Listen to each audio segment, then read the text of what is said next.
Mas namiss ka ni Papa. Sinasabi ni Harvey na sa kanya tuwid na nakatitig. And Mama too. Nakakapaso lang ang titig na iyon. I missed your mom so much. Mama, Papa, can we hold hands? Malambing na hiling ng anak nila na dumaos-dos pa sa pathway at hinawakan na magkabilang kamay ng mga palad nila ni Harvey. Wow, Mama, Papa, and me. Nagkatitigan sila ni Harvey pero kaagad din siyang nagbawi ng paningin. Let's get inside. Naghihintay na silang lahat. Binalingan nito si Addie. Can Papa carry you? Kinarga ni Harvey ang anak papasok habang nakasunod siya sa mga ito. Ang saya ng anak niya sa piling ng ama nito. Alam niyang hindi na magiging katulad ngayon ng anghel niya oras na umalis sila. Hahanap-hanapin nito ang presensya at pagmamahal ni Harvey. Ang mundo nila ay hindi lang kabibilangan nilang mag-ina. Magiging malaking parte na simula ngayon ang ama nito sa buhay ni Addie. So, it's time to discuss everything. Masyado na bang nilalamon ng malalim na pag-iisip ang utak niya at pati ang mga naroroon sa sala ng mga alkala ay hindi niya nagawang bigyang atensyon ang mga nasa sala? Ang ama ni Harvey ay nakaupo sa isahang leather sofa habang magkatabi naman sa mahabang couch sina Tita Giselle at Sheila. May dalawa pang bakanteng upo ang natitira. Isa sa tabi ni Mr. San Martin habang ang isa ay sa gawing kanan ni Tita Giselle at may hinuhang magkatapat sila ng upuan ni Harvey. Nagmano muna siya kay Giselle. Janine, come here, child. May pananabik si Mr. Preston San Martin na idinipa ang dalawang bisig. Namiss niya ito, sa totoo lang. Buong pananabik din niya itong niyakap ng mahigpit kapag ko'y nagmano din. Dito ko maupo, Janine. Nanlalamig ang pakiramdam niya habang papaupo sa upuan. Para siyang sinisilaban ng sili sa puwet. Ano ba kasing setup ito? Si Sheila ay kumindat na lang nang tapunan niya ito ng nagtatanong na mga titik. Ang ginawa niya na lang ay manahimik, ipinatong sa kanyang mga hita ang dalawang palad na sinimulan na niyang pagkiskisin. Kapag nag-aangat siya ng mukha ay siguradong mga mata ni Harvey ang direktang matititigan. Napansin niyang tila abala ang mga katulong sa mansyon sa kung ano man ang inihahanda. Lumapit pa ang mayordomang si Manang Tilda na yumakap pa sa kanya. Namiss ka namin, Janine. Ako man humanang. Lahat ng katulong ay kasundo at kaibigan niya. Ma'am Giselle, ihanda ko na ho ba ang komedor? Pwede na, Tilde. Sa tingin ko, hindi naman matatagalan ng usapan lalo't nagkausap na sina Harvey at Janine. Napatingin na naman siya kay Sheila, ngunit ayaw pahuli ng mga titig nito. Manang, yung ginataang sugpo ba ay nailuto na? Paborito niya ang pagkaing binanggit ni Harvey. Opo sir. Pati ang Bombay, nakahanda na rin. Kumindat pa sa Aling Tilde sa kanya. Baka coincidence lang na ang mga paborito niya ay ang inihahain ng mga ito. Ang strawberry cheesecake, Tilde. Siguraduhin masarap. May nasaling sa alaala niya ang dessert na binanggit. Unconsciously napatingin siya kay Harvey at sa kanya din ito nakatitig. Naputo lang nang magsalita si Daddy Preston. I understand. Buong gabi kayo magkasama ni Janine. Harvey? Ang awkward lang sa pakiramdam na pinag-uusapan ng tungkol sa kanila ni Harvey. Mamaya mag-isip ang mga ito kung anong kalandian ang ginawa nila. May napag-usapan na ba kayo ni Janine? Iho, gaya ng paalam mo sa akin kagabi na mag-uusap kayo ng masinsinan. Well, we are hopeful dahil magkasama naman kayong dumating. Nalilito siyang napatingin kay Tita Giselle. Hindi siya nakatiis. Teka, ano bang ibig nitong sabihin, Tita? Sheila. Harvey, hindi mo ba sinabi kay Janine na pakay natin dito? I'm sorry, Tito. Dad, hindi ko po maintindihan. Namamanhikan sila sa'yo, anak. Namamanhikan? Parang namilog ang ulo niya sa narinig. Tila tinutusok ang anik niya na nagkakabuhol-buhol ang sikmura niya. So that explains kung bakit may mga nakahaing pagkain sa komedor. Kung bakit ganito kapormal ang setup nila. Automatikong umakyat ang inis sa dibdib niya. Pinukol niya ng matatalim na titig si Harvey. Ano naman bang kalokohin nito, ha, Harvey? You never fail to amaze me with your schemings and lies. Hindi niya itinago ang yamot sa tinig at mukha. Walang kasagutan mula kay Harvey. Tila namumroblebang napasabunot lang ito sa buhok.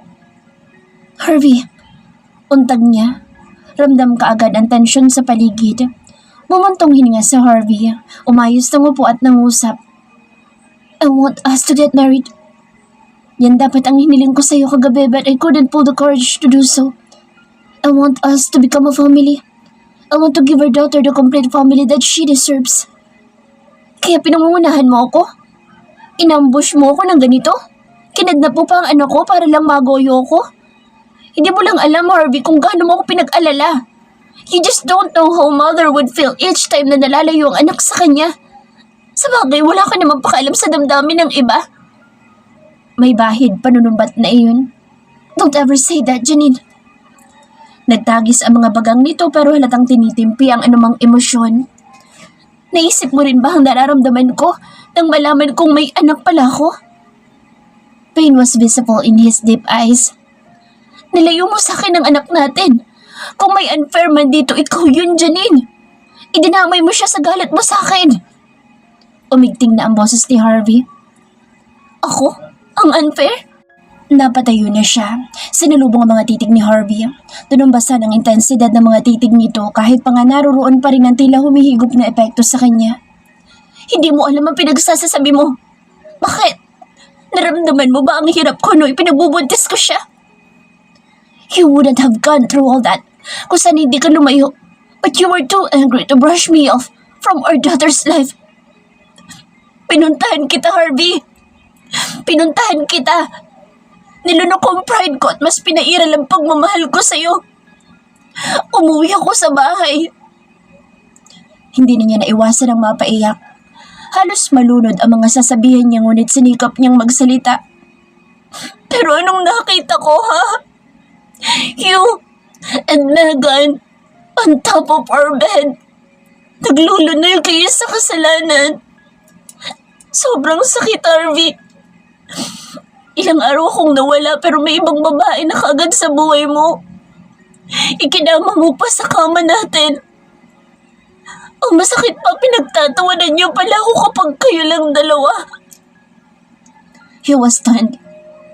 Ngayon ata, Meka. Minsan lang yun, Janine. Lasing ako ng gabing yun. Mababa na ang tono nito. Nasampal kasi ng nakahihiyang katotohanan. Pero nagtaksel ka pa rin. Habang nagpapakasasa ka sa piling niya, nahihirapan naman ako. Muntik nang mawala sa akin si Adi nang dahil doon. Tinugo ako habang papauwi ako sa apartment ni Lynette, Harvey. I almost lost Adi. Naupo siya sa sofa at naitakip sa luha ang mukha ang dalawang palad at napahagulhol. Ang tagal niyang kinimkim sa dibdib ang lahat ng ito. Ngayon lang kusang sumambulat sa mukha ni Harvey at kapag bumabalik siya sa mga pagkakataong muntikang malaglag ang anak niya, ay iba yung panlalamig at takot ang nararamdaman niya. Janine. Lumambot ang mukha ni Harvey. Napintahan ng matinding konsensya. Sa kabila ng lahat, sinikap ko ipaalam sa'yo. Tinawagan ka ni Lynette pero ayaw mong sagutin. Pinapunta ko pa siya sa bahay para sabihan ka, pero anong nakita niya, ha? Magkayakap at magkahalikan kayo ni Megan sa mismong loob ng bakuran.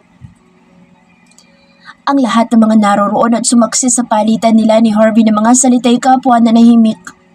Walang alam na sasabihin o gagawin para pahupain ang nararamdaman niya. Ngayon may tanong sa akin kung bakit mas ginusto ko pang ilayo ang anak natin. I don't want a selfish father for her. Pinahid niya ang mga luha. Si Megan ang may pakana ng tama na. Tumayo siya. Nakahanda na siyang lisanin ang mansyon. Mahal kita. I have always loved you, Janine.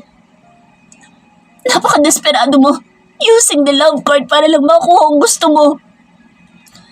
Tinangkang hawakan ni Harvey ang kamay niya nang magsimula siyang humakbang.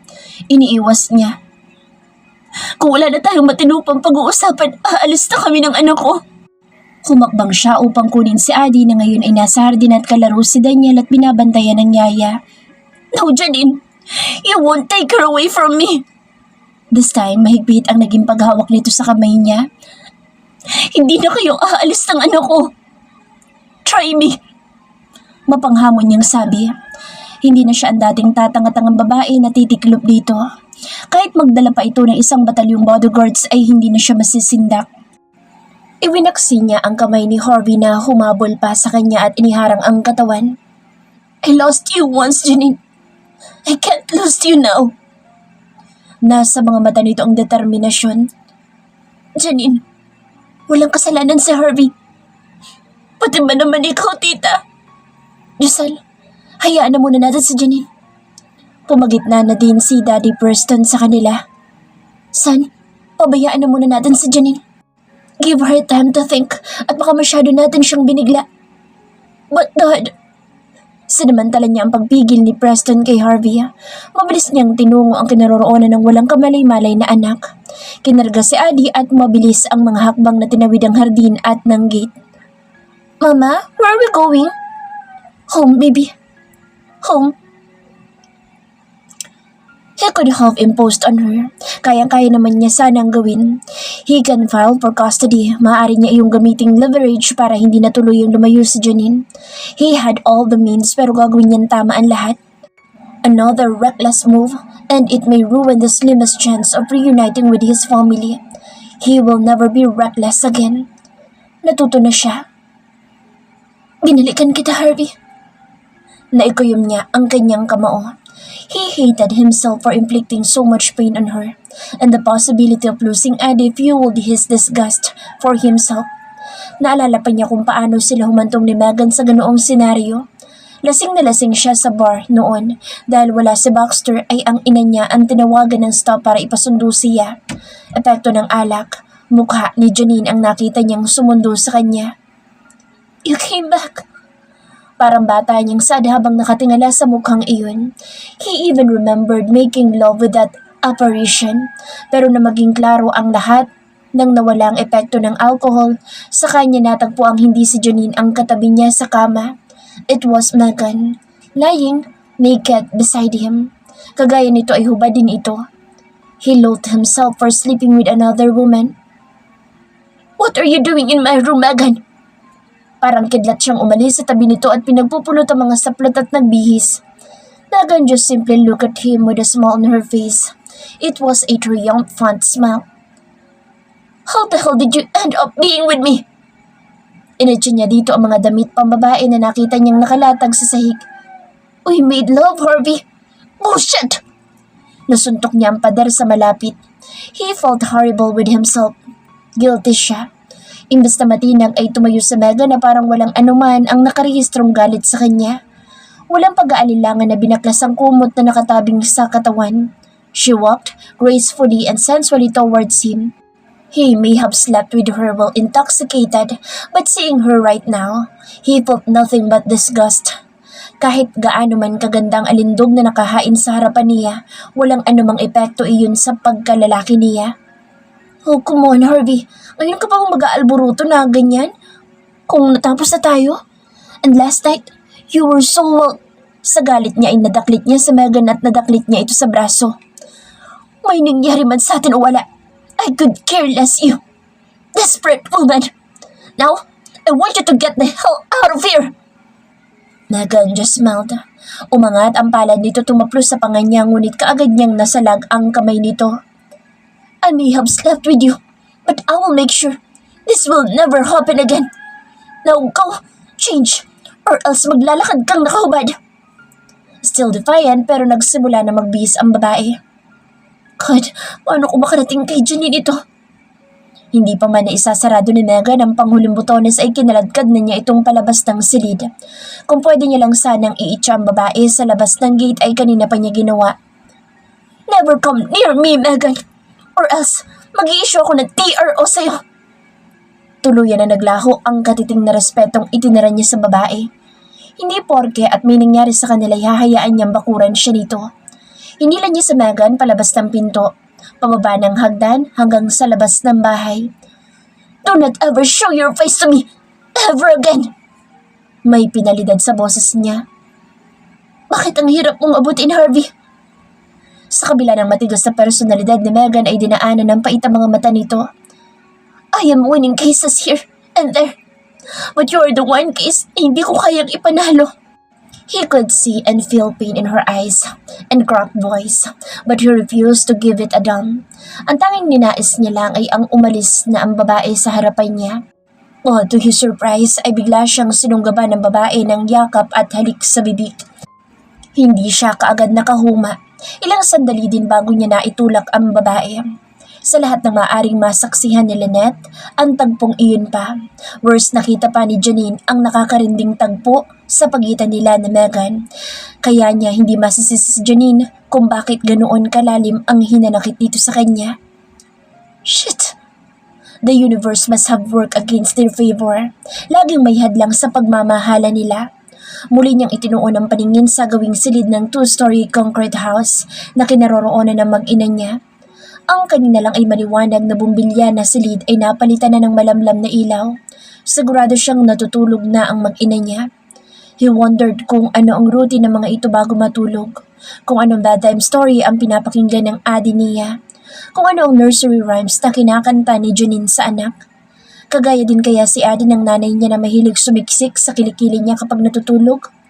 How he longed for those moments na katabi ito at marahang sinusuklay ang buhok nito. Ang dami niyang nasayang na pagkakataon. One mistake and it led him to years of heartbreak and loneliness. Mahigit 1 taon ding naging pariwara ang buhay niya. Nawalan siya ng direksyon. Nawalan siya ng focus sa negosyo. Halos mag-aklas na ang mga board members sa kanya. That's when his father meddled. Ayusin mo ang buhay mo, Harvey. So that by the time na magkikita kayong muli ni Janine, mas maipagmamalaki mo pa ang sarili mo. You will be more worthy for her. Minsan sa hindi inaasahang pagkakataon na krus ang landas nila ni Tito Clarence ay sinabi nito. It was his wake-up call. Nagsimula siyang muli. Inayos niya ang buhay niya. Nakabalik siya sa dating pwesto and once he was okay, ang mga alkala naman ang tinulungan niya. Now that he sees her, lahat ng plano parang naglalahong parang bula. Nahihiya siyang titigan ito. Nahihiya siyang lapitan ito. Sa dami ng hirap na dinanas dito, nararapat lang na magtanim ito ng galit sa kanya. But I will never give up on you, Janine.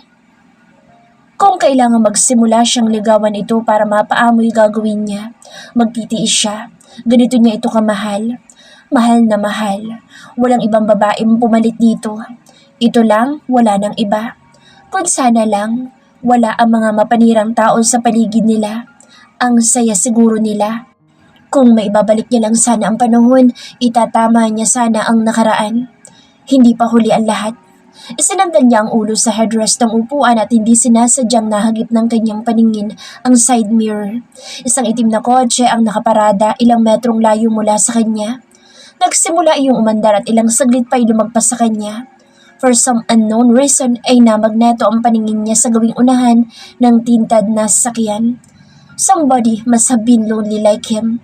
Habang tinititigan kasi niya ang papalayong sasakyan ay tila ba mas bumibigat ang pakiramdam niya. Odd. Binuhay niya ang makina. Sa bar nila ni Baxter niya nasumpungan ang sarili. Baxter was there to listen. Silent than he remembered he was. Napatingin siya dito. Kagaya niya ay may lungkot din ito sa mga mata. Kung sana sa naiibang pagkakataon, tinanong na niya ito. But knowing him, mas pipiliin itong itago sa likod ng saya at ngiti ang hinanakit kaysa ang ipaalam iyon sa iba. What happened to you after all these years, Max? One of these days ay itatanong niya. Right now ay aalagaan niya munang mag-isa ang kabiguan. Baxter has always been there for him. Ibibigay niya muna ang karampatang space para magluksa din ang kaibigan anuman ang dinaramdam nito. Saan ka pupunta? Magpapahangin lang. God, huwag mo naman tangkai magpakalunod sa dagat o magpakasagasa. Harvey. It was a forced act to sound jolly, yet Baxter failed. I won't. May dalawang dahilan siya para mas pagbutihin pa ang buhay niya. Ang reyna at ang prinsesa niya. Lumabas siya ng gym at tinungo ang hanay ng mga sasakyan sa labas. Bubuksan na niya ang sakyan niya nang mahagip ng kanyang paningin ng isang figura na nakaagaw ng kanyang atensyon. It was a woman, tila may sinisilip sa loob ng gym. Nina? Lumingon ang babae. Si Nina nga. Mas tumangkad, Mas kuminis, mas gumanda ang dating matabil na dalagita. But just like him, walang kislap, ang dati na ay nakangiting mga mata nito. Kaya? Bumadya ang takot sa mukha nito. Tila nakakita ng multo. Lumikot ang mga mata nito at may tinitigan sa kung saang direksyon. Sa isang lumang sasakyan, nang sundan niya ang tinititigan nito. Sa loob ng sasakyan ay may isang lalaki nakaupo. Nakasombrelo ito at natatakpan ng mukha. Sa kandungan ng lalaki ang isang bata na kumakaway kay Nina. "You're married already?" Ilang segundong natameme si Nina. Hindi." May bahid ng inig ang boss nito. "Sige ho kuya, aalis na ho ako." Kaagad na umakbang paatras ang babae. "Saan ka pupunta? Ang ate mo, hindi mo ba kukumustahin sa akin? Umuwi ng ate mo. May anak kami, Nina." Naalala niya kung gaano kalapit si Nina kay Janine. Talaga? Na-miss nito si Janine panigurado. "Kamusta mo na lang ako sa kanya, kuya?" Pipigilan pa sana niya ito ngunit mabilis na itong nakaalis. What the hell happened to all of them? Bakit ang lungkot ng lahat ng tao? Happiness may have been elusive sometimes, but he'll make sure makukuha niya ulit iyon sa tamang paraan. Tiyaga lang, Harvey. Tiyaga lang. "Papa, I want pound cake." Pababa siya ng hagdanan nang maulinigan ng tila boses ng mga nag-uusap sa ibaba. Napabilis ang naging paghakbang niya nang marinig ang boses ng anak na may tinatawag na Papa. Harvey. Si Harvey nga ang nandoon. Nakasuot ito ng apron at abala sa pagluluto. "Ako na dapat dyan, sir." Si Nanay Marta nakausap si Harvey. Nasa tabi lang ito at inaantabayanan ang lalaki. Harvey wearing an apron is such a magnificent treat in this cold morning. Dinadala siyang pabalik sa mga panahong masaya silang dalawa. Noong mga pagkakataong kahit alam nitong hindi ito masarap magluto ay pinagkakaabalahan siyang ipaghanda ng makakain. Then laughters would fill the whole kitchen kapag sinimula na niyang pintasan ang luto nito. Napasandal siya sa hamba ng pintuan at pinagmasdan ang mag-ama niya. "Papa, yummy po!" Ang saya-saya ng anak niya habang tinitikman ang maliit na piraso ng pagkain. Iba ang ngiti sa mukha nito. It was priceless. "Mama, eat na po." Napako ang paningin ng lahat ng nasa kusina sa kanya, partikular ni Harvey. "Upo ka na." Parang walang anumang pagtatalong na magitan sa kanila kahapon. Ang tamis ng ngiti nito. Ipinaghila pa siya nito ng bangko. Bago pa man makahindi ay hila-hila na siya ng anak na dumausdos pa sa inuupan nito. "I made this for you." Toast and perfectly cooked sunny-side-up egg. Malayo sa sunog na pagkaing inihain sa kanya noon. That memory made her crunch inside. May manipis na ngiting tumakas sa kanyang mga labi. "And for my princess, pound cake and chocolate syrup." Yay! Napapalakpak pa ang anak niya sa tuwa. Nagtimpla din ito ng 2 kape at isang choco drink.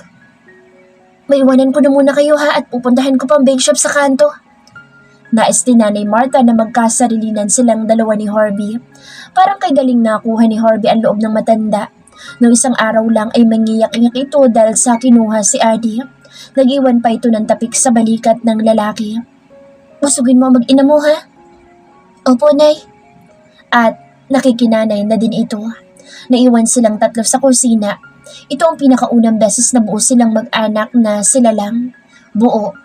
Nag-angat siya ng mukha, only to find out na sa kanya din pala nakatunghay si Harvey.